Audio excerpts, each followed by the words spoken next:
I'm Carole from Bob and Sugar's Belly Blast blog, and I'm here with Lise from Active Mama's podcast. Welcome. So today we are going to do one of my favorite go-to meals. Right. Whenever I am pressed for time, this is something that I know that I prepare. My kids love it. I've got leftovers for the next day, which is always excellent. So we're making a whole chicken roasted in the Crockpot. Sounds good. And homemade Caesar salad. Excellent. You'll see exactly how quick this is. And the reason you do these things, Lise, is because I am a very busy person. So some days I come in at Thursday nights, actually, are prime example. So I get in the house at 5:45, 6 o'clock, and by 20 after we all have to have eaten. Yes. And we're gone. Yes. And I'm not back until 9 o'clock. So indeed. It's one of those things where I need something nice and quick and easy, but also delicious and nutritious. Absolutely, and I think a lot of you can relate. And rather than getting some fish sticks and fries and throwing them in the oven, you know, it just makes for a meal that the kids, you know that it's good for them. Yep. So let's start. How do we start, Lise? So the first thing is that I've already washed my chicken, and it's just dry. So Carole, if you can bring that chicken Certainly. over. And then we could just dump the chicken into the crock pot. Perfect. Now it depends on the flavor of the chicken. So, and this is how you can make the same meal over and over again, and then changing the flavor of it just by changing the spices. You can just put salt and pepper. I mean, that's always an option. If you want to get a little more creative, you can do, I've done the 40 cloves of garlic. Ooh, so you're putting 40 cloves of garlic, and then the skin inside the chicken, you can always stuff the garlic in there as well. Oh, absolutely. You can take the time and peel your garlic individually, which that would take a little bit of time. You can buy at certain grocery stores garlic that's already peeled in a bag. Not just the crushed garlic, but the garlic that's already peeled. Absolutely. Another thing that I absolutely love is this roasted garlic. And if you look inside, it's actually roasted garlic smell. It's God, that's good. Amazing. I put it in, I use this, well, you can see the jar's almost empty. It's because I use it a lot. Right. So love it, love it, love it. Then I, sometimes if I want like a teriyaki type chicken, then I can just put this teriyaki flavored thing just in there. But today, or just regular poultry seasoning, I mean this comes already mixed, you just, take it out and sprinkle it on top. Herbe provinciale. C'est français? Oui. What's that? And it has herbs and lavender. That's it. I mean, it's just a basic chicken. The other option that my kids absolutely love is the fajita. Oh yes. Yummy. So what I do is that I sometimes do this for one meal, and then the next day the leftover chicken I add fajita mix when I'm frying it up again. Smart. And then it adds an extra flavor, but this isn't overpowering, right? It just gives it that extra little flavor. So, and again, I don't really measure. I mean, I'll just put a little bit in my hand. And so what are you putting in there right now? The herbe provinciale. Excellent. And I just kind of put it on top. Oh, need a little bit that more. Looks like rosemary and thyme, and wow, there's a lot of nice stuff in there. Smell? Oh my god. That's nice. That is a nice smell. And that was it. There's no water in the crock pot, nothing. Right. It's a dry chicken. In the past, I used to use Swiss Chalet packet. Oh, yes.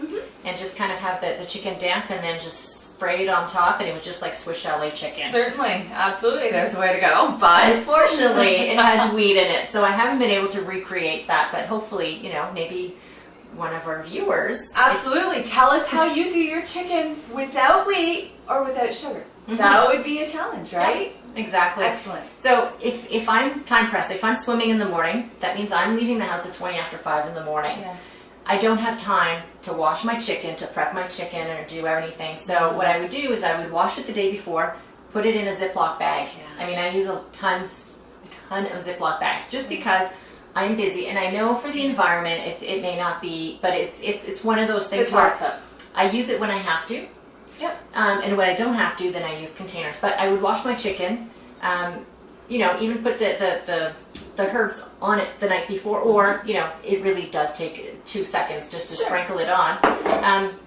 And then in the morning, put it in the crock pot, put the lid on, and set it and forget it. And I put my crock pot is great. It has a timer on it. I purposely Nice. Mine does not. Oh man, next one. I purposely picked that one because it'll cook for 8 hours, and that's how long I want my chicken to cook for on low. And then it'll just keep it warm. Oh, yum. Yes. And it's just so good, isn't it? Right out of, and it's ready when you get home. Exactly. It's ready. You go, you make, you eat, and everybody's happy. And they think you've cooked all day. Exactly. No. Okay, so let's set that. Very good. So Set to cook. to accompany my Caesar salad. Love Caesar salad. My whole family loves Caesar salad, and this is a recipe that's been passed down to me, and I did modify the recipe. So we used to use canola oil or some other kind of oil. And at first, when I first made the switch to wanting to use olive oil, just because I feel better using olive oil. Absolutely. I started mixing a little bit of olive oil, the rest, just so that the family would start getting used to the flavor. It's a good idea. And now my family loves it with olive oil. When I make it for my extended family who are used to having it the other way, I still have to make it the traditional way. Right. It's made the same. Well, and this is what you do. I mean, I use olive oil in the extra virgin for a lot of things, but for my salads, I tend to use the grapeseed oil. It's a lighter flavor. It still has some good properties to it, right? But it has a lighter flavor. It depends on what kind of stuff you're using it for. This is fabulous. I'm going to have to start using grapeseed oil. I'm going to have to try it next time. Absolutely. So this I don't really measure. Stop. So I'm just pouring in the olive oil, and I'm not really measuring at this point. So it's about an inch or so in there. And that looks about right. Okay. Now the second part of that is I've already boiled a cup of water in the microwave. You can boil it in the kettle. Of course, this egg crate won't be cooperative today. Then I just take an egg, just place it in there for a few seconds. Second thing, while that is cooking, I use a dash of lemon juice. You can use real lemon if you want. But again, as a busy mom on the go, I don't always have time to cut a lemon to go. I used to use Worcestershire sauce. I can never pronounce it. The problem is it has wheat in it. So again, we can't use it in our house. So we've just eliminated it, and you know what? Most people haven't noticed. So, that's a good thing.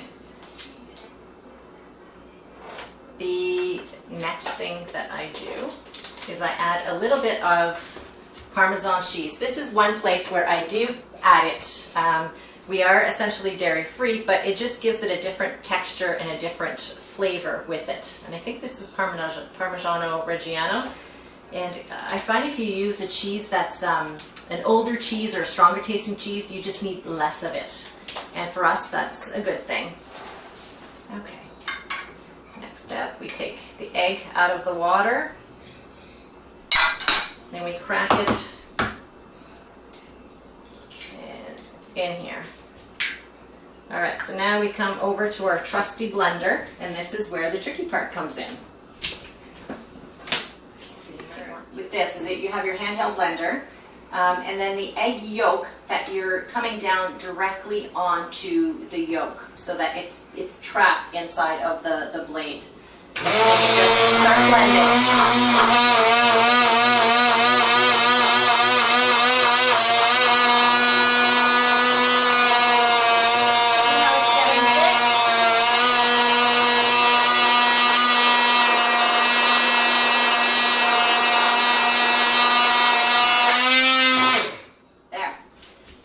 Notice that once it was starting to get thick, that's when I started to lift it up, and I didn't lift it up beforehand. And if you see it now, it is nice and creamy. All right, now we have to add one more thing, the garlic.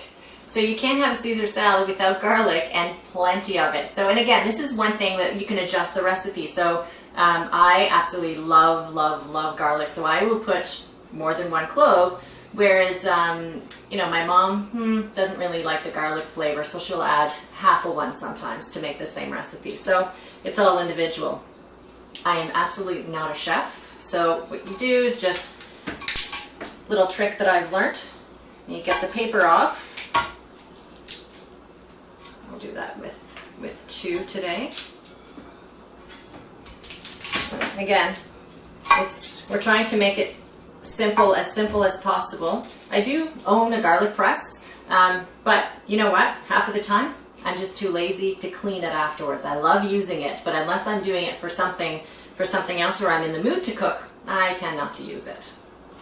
And here I just kind of cut it loosely. Doesn't have to be because it'll be chopped again. Okay, so now just put on the blade of my knife, walk over, place it into my mixture. Get it in there, and then we blend this again.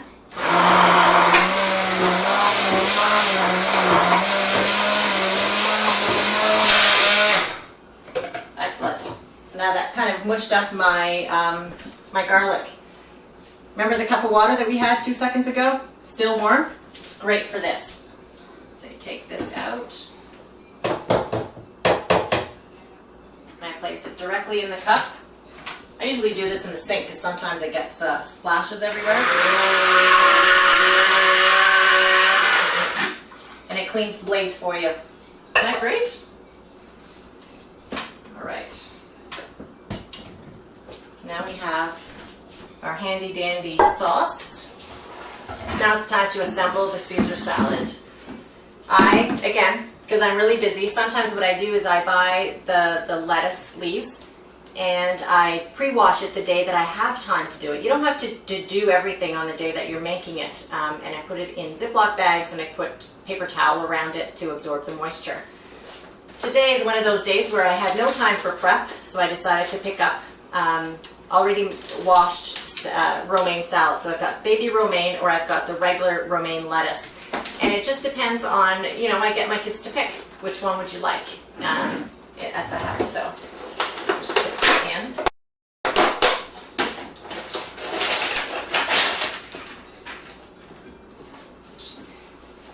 So look at these colorful leaves.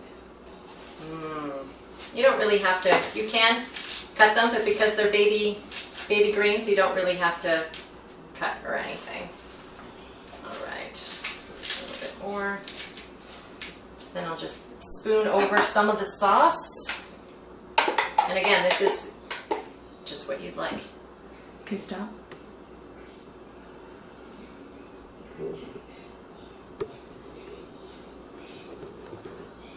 Okay, go ahead. Okay, so you're just spooning over as much as you would like.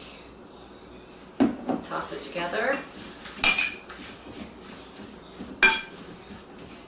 See, I've noticed I've added just a little too much sauce. So what I do is just add more lettuce.